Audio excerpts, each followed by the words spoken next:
Et donc j'appelle l'intervenant suivant, Valéo, Grégory Planche. Alors, hop. Est-ce que Grégory, on reste ici ou comme on veut? Hop. Alors, ça, il suffit d'appuyer sur la petite touche. Voilà.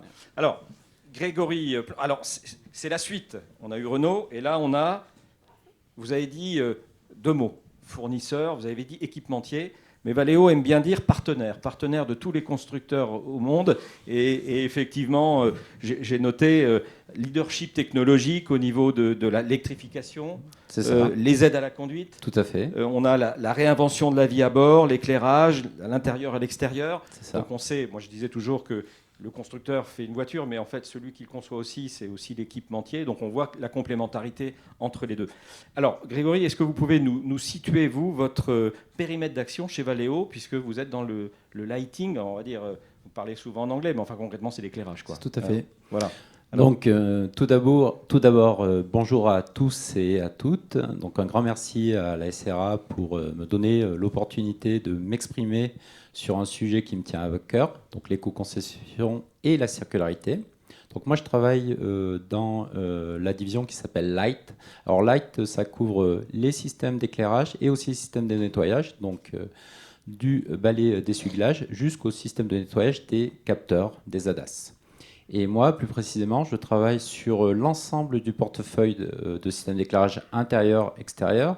Donc c'est concrètement les projecteurs, les feux arrière, l'ambiance lumineuse intérieure et aussi ce qu'on voit de plus en plus, les projections au sol pour faire du welcome et goodbye scénario. Et moi, je suis en charge de déployer la stratégie économie circulaire sur ces produits. Alors, on va en parler.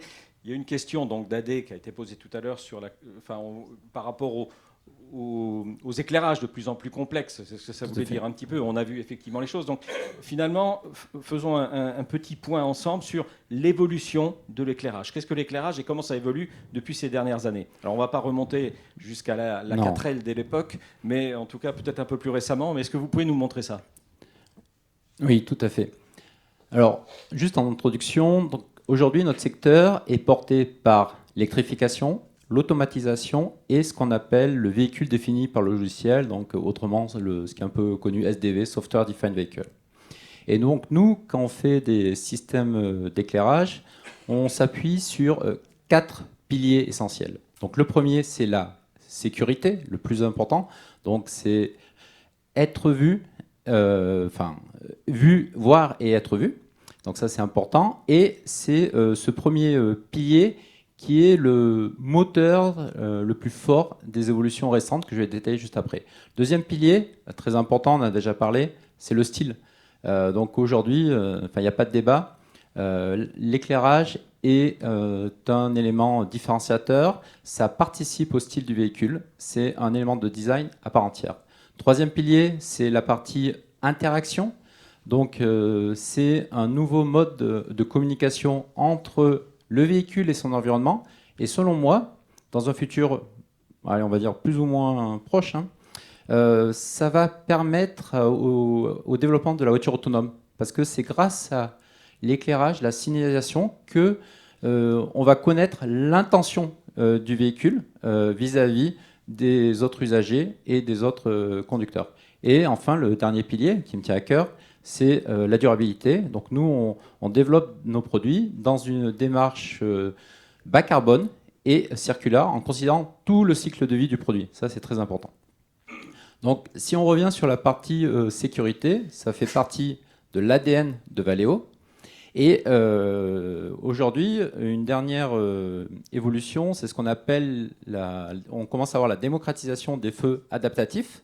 Donc où il dit ADB, feu matriciel, il y a plusieurs termes qu'on entend. Donc l'idée, c'est de pouvoir rouler en feu de route, en plein phare, de façon permanente, sans éblouir les voitures qui arrivent en face ou les voitures que nous suivons.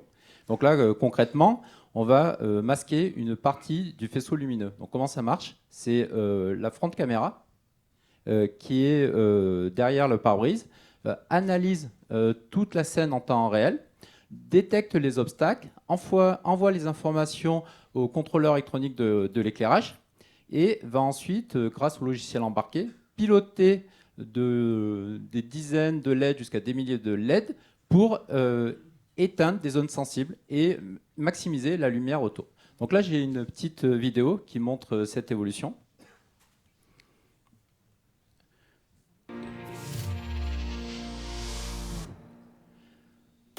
Donc là, on commence par un feu de route type halogène. Donc ça, c'est l'évolution dans le temps. Hein. En évolution dans le temps, tout à fait. Évolution dans le temps. Ensuite, plein de LED, donc un feu plus large, mais on est en plein phare, on éblouit le conducteur qui est en face. Ensuite, on voit le premier niveau, c'est ce qu'on appelle des matrices LED, donc une segmentation qui permet d'avoir un feu adaptatif fonction de l'angle de braquage du véhicule. Et là, il y a une voiture en face, la caméra la détecte, on éteint un segment. Donc on crée, vous avez vu, un grand tunnel. Ensuite, on va dans une technologie plus évoluée, un système pixelisé, où on vient piloter jusqu'à une centaine de LED, ce qui permet de créer plusieurs tunnels, plusieurs multizones, un peu fluide. Et là, on arrive sur des systèmes où on vient piloter jusqu'à 1 million de LED, qui permet de faire en plus de la projection au sol pour de la sécurité. Et là, la voiture se rapproche, est trop près de la voiture qui est devant elle, et on vient projeter un symbole d'alerte pour éviter la collision. Donc, c'est un nouveau moyen de communication via l'éclairage, mais toujours pour de la sécurité. Alors là, on est quand même, on parlait de l'évolution, design et tout. Alors, moi, ça m'évoque, en tout cas, simplement une remarque personnelle, c'est qu'effectivement, on a l'impression qu'on est de plus en plus ébloui quand on conduit la nuit. Mais ça veut dire que ces systèmes-là, c'est justement important de dire que s'ils sont bien réglés, il n'y a pas de problème, mais s'ils sont mal réglés, effectivement, ça peut poser problème. D'où le besoin d'avoir une technicité et un savoir-faire sur le réglage au niveau des services après-vente. Hein. Ça serait une bonne remarque. Aujourd'hui, on entend, voilà, oui, les feux à LED, ça éblouit tout le monde. Alors, plus de 50% des cas, c'est du fait qu'ils sont mal réglés. Voilà. Donc il faut s'assurer que ces projecteurs soient bien réglés. Et oui, pour ça, on a besoin de l'aide des garages. Ça, c'est vrai, très important. Et des outils de calibration aussi, évidemment. Bon, alors là, on pourrait étendre étendre avec les fameux freinages fantômes, mais ça, c'est autre chose. Mais en tout cas, l'éclairage est un point extrêmement important. Alors, on voit qu'on a là du design. On va dire que le partenaire des constructeurs équipementiers se fait plaisir aussi peut-être à innover sur des solutions, à les proposer. Donc là, il y a bien une complémentarité sur ce que vous pouvez développer. Par contre, est-ce que c'est avant tout pour la sécurité? Est-ce qu'il y a des chiffres sur la sécurité? Vous avez des éléments là-dessus, donc qu'est-ce que vous pouvez nous en dire? Oui. Alors, est-ce que c'est pour faire beau ou est-ce que non, c'est pas pour faire beau, c'est vraiment pour la nous sécurité. Et déjà aussi, juste avant de vous présenter quelques chiffres, juste pour rappeler que cette technologie, elle est pour tout le monde. Donc on a un portefeuille de produits qui adresse aussi bien donc on va dire le segment grand public, le segment supérieur et ultra premium. Okay, donc les systèmes de Matrix avec 24 segments. Pixel pour le segment premium, on est entre 32 et 100 pixels, donc on peut avoir des zones plus dynamiques. Et l'ultra premium, donc avec des systèmes, comme j'ai dit, jusqu'à 1,3 million de pixels où on fait de la projection au sol. Mais on fait tout ça, c'est d'abord pour sauver des vies. Donc là, c'est lorsqu'on a un véhicule équipé de feux adaptatifs, la distance de visibilité est identique à lorsque vous êtes en feu route, donc 110 mètres au lieu de 120 mètres, alors que lorsqu'on est en feu de croisement, c'est 60 mètres. Et des études européennes ont montré que ça permet de réduire les accidents corporels de -5 à -7% de nuit. Alors, évidemment, vous savez mieux que moi, un accident, c'est multifactoriel. Mais, une petite remarque, en règle générale, lorsque la véhicule est équipé de feux adaptatifs, en général, il y a un bon niveau d'ADAS. Okay, donc, il y a l'AEB. Mais pour que l'AEB fonctionne bien, ça s'appuie sur les caméras. Donc, pour que la caméra fonctionne, il faut qu'il y ait un bon éclairage. Donc, tout est lié. Donc, sereinement, toute cette technologie permet de sauver les vies. Donc, ce n'est pas de la technologie pour de la technologie, c'est de la technologie toujours pour plus de sécurité pour le conducteur et pour les autres usagers. Je peux vous demander de mettre un slide en arrière, Grégory, 2 oui. secondes, parce que c'est passé vite. Ouais. Matrix, pixel, high définition, on va à ultra premium, il y a des euros à côté. Enfin, il n'y a pas de prix. Mais Tout à fait, il y a des donc euros. ça veut dire quand même que le prix monte, forcément. Alors, Essera va faire des gros yeux en disant oui, bah, plus c'est sophistiqué, plus effectivement ça va monter. Les assureurs aussi. Mais bon, ce que vous dites, c'est que cette technologie coûte peut-être plus cher, mais elle est compensée par des gains sécuritaires. C'est comme ça qu'il faut le Exactement, voir. c'est ça, exactement, il faut le voir. D'accord. Et ça se démocratise, hein. Juste quelques chiffres que j'ai en tête. Aujourd'hui, en 2025, un quart des nouveaux véhicules sont équipés de ce type de technologie en Europe. Et en 2035, ça sera un tiers. D'accord. Alors, il y avait Alors, principalement Matrix et Pixel. Et high définition, c'est du haut de gamme pour l'instant. Très haut de gamme. il y avait une question tout à l'heure, Grégory. Il y avait... Attendez, Plus tard, on aura les questions après. Ouais. on va reprendre les questions. Donc la question qui était posée tout à l'heure, est-ce que l'éclairage sophistiqué ou des éclairages, on va peut-être en parler avec justement l'exemple d'après, est-ce que ça rentre dans dans l'éclairage obligatoire du véhicule ou est-ce qu'on a les projecteurs et simplement l'éclairage design, c'est autre chose? C'était ça qui était Alors ça, demandé tout à l'heure. oui, alors ça, c'est On va par peut-être- rapport à la question, j'en parlerai juste après. Ok. Mais je répondrai à la question. On vous laisse se dérouler. Ouais, j'aiderai Renaud. Partenaire, hein, Oui, partenaire. partenaire, bien sûr, un des grands partenaires. Et il y a aussi un point que je suis obligé d'aborder. Donc, il y a la sécurité, mais aussi, bon, on l'a tous dit, hein, l'éclairage, c'est aussi pour le style. C'est ce donc, qu'on disait. Voilà, une touche de style pour signer un peu le véhicule. c'est ça, pour signer le véhicule. Donc là, j'ai juste une planche qui montre des produits récents de Valeo. Donc, on reconnaît la 4L, la BMW équipée d'une grille illuminée. La 3008-5008 avec la grille très iconique. La dernière CLA Mercedes avec un feu de Duire en forme d'étoile, sympathique, et un bandeau lumineux qui va rejoindre les deux projecteurs. Feu arrière de la Volvo EX ES 90, la R5, voiture formidable, là, j'avoue, avec le petit truc en plus que dit monsieur Gilles Vidal, très grand styliste, où lui, son inspiration, c'était, alors ça, parce que j'ai assisté à une keynote, je trouvais ça magique, c'est les yeux des mangas, les yeux des mangas japonais. Donc c'est ça qu'il a voulu mettre, si je peux faire. Donc il y a un œil qui est lumineux juste devant le feu de route. C'est très marquant, très bien fait. Ensuite, une Volvo avec une grille illuminée et le bandeau arrière de la dernière A6 équipée de technologie OLED. Alors bon, on a jugé utile, pas utile, nécessaire, pas. Moi, la question, c'est de se dire que c'est forcément plus cher à produire, plus coûteux peut-être aussi en cas de réparation, plus technique. C'est à la fois donc peut-être une préoccupation pour les assureurs, c'est aussi peut-être une préoccupation pour les particuliers quand on doit aussi réparer ou maintenir son véhicule sans pour autant être dans le cadre assurantiel. Quelle est la vision commerciale de Valeo sur ce plan-là? Comment vous vous positionnez? Alors tout ce que vous évoquez, donc, ça fait partie du dernier pilier, la durabilité. Donc ça, je vais le détailler. Donc aujourd'hui, chez Valeo, on a deux grands plans environnementaux pour lutter, pour faire face aux deux défis majeurs qui sont le réchauffement climatique, la raréfaction des ressources. Donc pour la partie réchauffement climatique, on a un plan qui s'appelle Cap 50 avec l'ambition d'être carbone neutre à l'horizon 2050.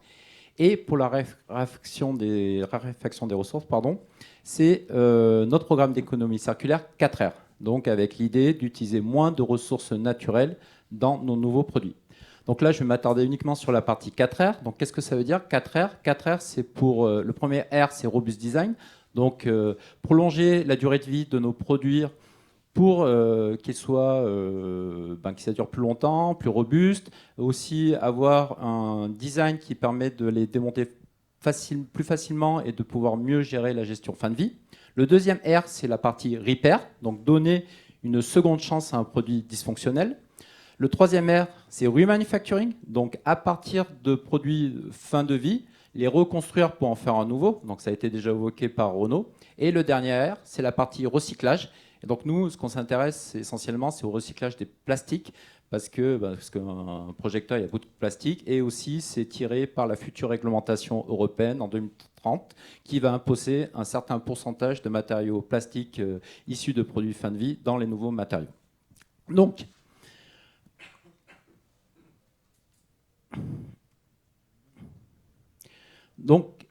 l'idée, la mission pour nous, c'est d'allonger le plus de temps possible la durée de vie du produit final assemblé, afin de conserver le maximum de sa valeur. Et pour ça, on va agir sur 3 leviers. Le premier levier, c'est la partie business aftermarket. Donc ça, c'est sur les produits qui sont déjà en circulation. Donc c'est repair, remanufacturing. Et donc là, je donne quelques exemples. Donc sur la partie repair, donc sur un projecteur, sur la gauche de la diapositive, c'est les composants qui sont traditionnellement remplacés, réparés. Donc ça a été déjà cité une partie par Renaud. On a la carte, le driver, donc c'est le contrôleur électronique du projecteur, les pattes de fixation fusibles. On peut aussi remplacer le correcteur, donc le moteur. C'est ce qui permet d'ajuster la position des modules d'éclairage fonction de la charge du véhicule, l'assiette. Ensuite, on a la possibilité de changer les ventilateurs, puisque sur certains projecteurs puissants haut de gamme, on a besoin d'un ventilateur pour le refroidir. Et aussi, on peut changer la carte électronique des feux de diurne lorsqu'ils sont montés par l'arrière. Donc, en règle générale, c'est tout ce qui est accessible, tout ce qui est monté par l'arrière du projecteur. Et tout de suite, vous avez vu, il est plus rare, complexe de changer la glace et les modules d'éclairage. Ensuite, les nouveaux changeants, ça a été déjà évoqué avec la 4L, donc je ne vais pas revenir dessus. Donc c'était un produit qui était développé avec OP Mobility, qui fait le bandeau, Renault, et Valeo, qui fait la partie projecteur et signalisation. Alors maintenant, je vais répondre à la question de monsieur. Donc aujourd'hui, ce qui est réglementaire, c'est ce qu'on appelle les DRL, les feux de diurne. Donc dans la 4L, les DRL, c'est ça. Ils sont au niveau des projecteurs. Okay. Ensuite, tout le reste, tout ce qui fait le contour de la calandre, le logo illuminé, ce n'est pas réglementaire. Okay. C'est de la décoration. Donc, déjà, c'est le projecteur, il est fait par Valeo, donc normalement, il ne tombe pas en panne. Donc ça, c'est le premier point. Ensuite, si on revient sur la calandre. Donc la calandre, il y a plusieurs guides de lumière, et à chaque fois, pour chaque guide de lumière, il y a des LED. Donc la probabilité pour que toutes les LED tombent en panne au même moment, elle est faible. Donc au pire, ce qui peut arriver, mais c'est normalement, il n'y a pas de règle, parce que voilà, on fait toutes les validations avec Renault, c'est il y a une LED qui tombe en panne. Donc il y a peut-être une partie du bandeau qui sera moins lumineux, mais on peut toujours continuer de rouler avec cette voiture. Okay. Donc j'espère que j'ai répondu à la question. Et le message que je donnais, c'est que ce qui est important, mais c'est déjà OK, mais il faut vraiment le faire, c'est intégrer toutes ces fonctionnalités de circulaire dès le démarrage de la conception. Parce que c'est 80% de l'impact environnemental est défini au moment de la conception. Donc si on y pense après, c'est trop tard. Donc ça, c'est vraiment important. Et aujourd'hui, on était dans une logique de conception optimisée pour les phases d'assemblage avec une vision design to cost. Donc là, il faut changer le mindset, il faut changer l'état d'esprit et considérer tout le cycle de vie du produit dès le départ. Et un point, voilà, parce que juste pour dire quelque chose de différent de ce qui a été présenté, l'aspect packaging, on le néglige aussi. Vous voyez, c'est une pièce immense de cosmétiques, de style, donc on ne veut pas qu'elle soit rayée. Donc il y a un travail à faire aussi sur le packaging. Et ça, souvent, on le néglige ou on ne le budgète pas. Mais en vrai, voilà. Donc ça, c'est partie repair. Ensuite, deuxième, on a parlé, partie reman. Donc Valeo s'est lancé dans le remanufacturing de projecteurs. Donc on a communiqué, c'est avec Stellantis. J'espère bientôt avec Renault. Et aujourd'hui, tout commence par ce qu'on appelle, vous avez compris, c'est la reverse logistique. Donc aujourd'hui, le constructeur va venir collecter les projecteurs endommagés au niveau des garages. Il nous les envoie. On vérifie s'ils sont fonctionnels. S'ils sont fonctionnels, on les ouvre, on récupère tous les composants de valeur, donc c'est essentiellement les composants électroniques, donc les modules d'éclairage, les faisceaux électriques, les cartes électroniques. On package, on réassemble dans la ligne originale, donc de première monte, et au final, grosso modo, qu'est-ce qui va être neuf? Ça va être le boîtier, le cuvelage que vous appelez, et la glace. Et tous ces produits sont testés 100% test fin de ligne. Donc on a un produit, c'est un processus industriel, un produit avec le même niveau de performance qu'un produit neuf, une garantie et un impact positif pour le portefeuille. Donc je suis complètement en ligne avec les chiffres que vous avez évoqués. Et aussi l'impact environnemental. Donc pour donner quelques chiffres, on permet de sauver jusqu'à 50% de matière, ce qui permet de réduire l'empreinte carbone de 70% par rapport à un produit neuf sur la partie Cradle to Get. Donc c'est du berceau à la porte. Donc en gros, c'est de l'extraction des matériaux, de sa fabrication, sortie de l'usine. Cycle de vie du produit. Une partie du cycle de vie du produit. Parce qu'après, le projecteur, il est monté sur un véhicule. Donc s'il s'est monté sur un véhicule thermique ou électrique, c'est pas pareil. Et en général, ce que les constructeurs nous demandent, c'est de regarder le Cradle to Get, donc jusqu'à la sortie d'usine. Ok. Voilà. Et pour continuer, ce qui est important après, c'est sur la partie conception. Donc ça, c'est les nouveaux produits. Donc là, ce que j'ai présenté, c'est ce qu'on fait sur les produits qui sont déjà en circulation. Et maintenant, qu'est-ce qu'on veut faire pour les nouveaux produits. C'est ça. On va un petit peu accélérer parce qu'on va Ah, prendre pardon, du temps. je parle. Non, mais c'est intéressant justement. Mettre du temps, donc je le dis, ne vous inquiétez pas. J'ai plus qu'un slide. Il n'y a plus qu'un slide. Et donc aujourd'hui, ce qui est important, c'est d'avoir ce qu'on appelle une design for disassembly. Donc c'est une conception qui est pensée dès le départ pour faciliter un démontage facile. Donc là, il y a quelques grands principes. On doit utiliser des fixations simples et réversibles. Donc éviter tout ce qui est colle, plutôt vis, clip. On doit avoir une standardisation des pièces pour limiter le nombre d'outils. Ensuite, il faut minimiser les couches pour accéder aux composants les plus critiques. Donc là, vous avez un exemple, c'est typiquement pour ça que le driver est collé à l'arrière du projecteur. Ensuite, le plus important, c'est d'avoir une approche modulaire. Donc chaque fonction doit être considérée comme un sous-ensemble indépendant. Donc typiquement, si on change la partie signal, il ne faut pas que ça ait un impact sur la partie éclairage. Donc là, vous avez des exemples. Vous avez l'exemple de glace qui est démontable avec un système de colle amovible et de vis. Alors pour votre information, ça existe déjà. Hein. C'est par exemple sur la Toyota Corolla. Sur la Toyota Corolla, on peut remplacer la glace. Après, est-ce que les garages le font? C'est une autre histoire. Et aussi, on voit bien ici que les sous-ensembles signal et éclairage sont vraiment séparés. Donc aujourd'hui, chez Valeo, on a les briques technologiques qui permettent de rendre un produit, un projecteur complètement démontable, circulaire. Donc après, il faut que l'exigence soit vraiment spécifiée dans les appels d'offres pour qu'on les applique. Et pour terminer, là, donc juste quelques éléments pour avancer finalement dans une mobilité plus durable. Donc il faut, comme je l'ai dit, changer notre façon de penser ensemble. Donc il faut passer d'un raisonnement de coût de production à coût d'usage. Il faut évidemment avoir une collaboration active entre tous les acteurs de l'écosystème, donc les assureurs, les constructeurs, les experts, les autorités publiques, les fournisseurs. Il faut que la valeur soit partagée équitablement entre tous les acteurs, ça c'est important. Et aussi, on peut imaginer un système de taxes qui pourrait accélérer cette adoption de produits plus circulaires. On prend l'exemple sur ce qui a été fait sur les IV, où on peut avoir en tête une TVA circulaire. Ok, donc on voit Valeo va jusqu'au lobbying réglementaire, parlementaire, fiscal. On le fait, on a dit. Merci. Alors, moi j'ai une petite question complémentaire, le temps passe. Vous avez dit, alors, le Reman, donc c'est intéressant, finalement, vous récupérez, vous réparez, vous remettez en circulation. Impact carbone indéniable.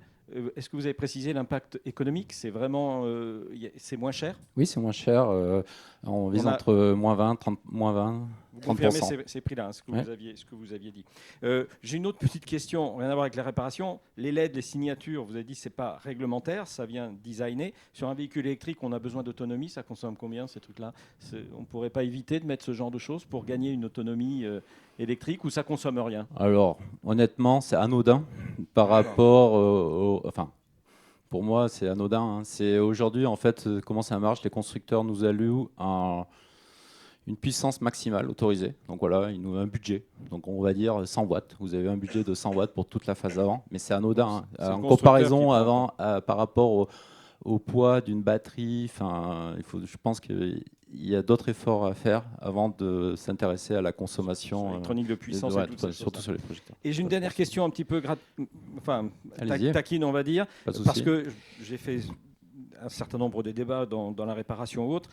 Certaines corporations, par exemple des experts automobiles, disaient mais des fois il faut qu'on change une optique parce qu'on ne trouve pas la patte. Alors vous avez dit effectivement on prévoit une pièce, elle est réparable et toutes les pattes, mais il y a même des experts qui font fabriquer parfois des pattes sur des impressions 3D pour sauver une optique. Aujourd'hui, on a systématiquement les pattes ou avant ça n'existait pas, ou c'était le choix du constructeur de ne pas proposer de pattes? Aujourd'hui, ça a été illustré par Renault, tous les constructeurs mettent en place des systèmes de pattes fusibles. Et donc aujourd'hui, il est possible de trouver en après-vente des pattes fusibles. Donc c'était avant, on va dire. Avant, peut-être que dans certains cas, au dernier moment, on disait au final la conception est faite, mais pour des raisons économiques on lance pas les moules pour faire les pas de fixation, mais ça c'est terminé, c'est une autre époque, voilà. Okay. Puis c'est pas dans l'air du temps. Et je pense que et validation. Tout à fait. Un point important sur la validation. Je passe peut-être le micro pour je vois où tu en bien le dire. Faire attention avec les impressions 3D. Oui, tout à fait. Je ne veux pas dire qu'on ne regarde pas, on est bien au courant de ce que vous proposez, parce que certains acteurs proposent en termes de pièces 3 dimensions, mais nous on a l'obligation, nous en tant que constructeurs, de s'assurer que toutes les pièces qu'on propose garantissent sécurité de nos clients. Oui. Donc pour l'instant sur les pièces 3D, il n'est pas question d'opter vers ce chemin-là. Oui. Et juste pour abonder dans ce sens, donc Valeo... Je parle dans le cas des optiques. Oui, bien sûr. Voilà. Non, Valeo ne propose que des pièces constructeurs originales. On ne fait pas d'impression 3D. Okay. Surtout. Une toute dernière question, parce que le temps passe. Mais... C'était juste pour rebondir là-dessus, c'est en théorie, les réparateurs ne peuvent pas utiliser des pièces qui ne sont pas issues du constructeur, surtout par rapport à ce que vous venez d'évoquer. Donc une pièce qui n'est pas au catalogue n'est pas censée être utilisée. Voilà. Donc l'impression 3D, c'est une solution qui existe, mais ce n'est pas une solution en théorie réglementaire. C'est pas généralisé. Et en l'occurrence, sur la disponibilité actuelle du parc roulant, les pattes de réparation de phare, c'est quand même une rareté sur toutes les marques que l'on répare. Et vous le disiez encore sur la vitre, vous avez cité un modèle, la Toyota Corolla, donc c'est génial, mais c'est pas le parc roulant, quoi. Donc j'espère que ce sont des solutions qui arriveront en masse, en tout cas, pour la réparation collisionnelle. Et après un dernier commentaire sur l'histoire des pattes. Après le garage, qu'est-ce qu'il préfère, remplacer une patte ou changer le projecteur entier? Ça c'est une autre histoire. Mais justement, on est dans une démarche d'économie circulaire où là, je pense que tous les acteurs aujourd'hui prennent conscience effectivement de ce point-là. On arrête là la présentation de Grégory en vous remerciant infiniment pour cette présentation.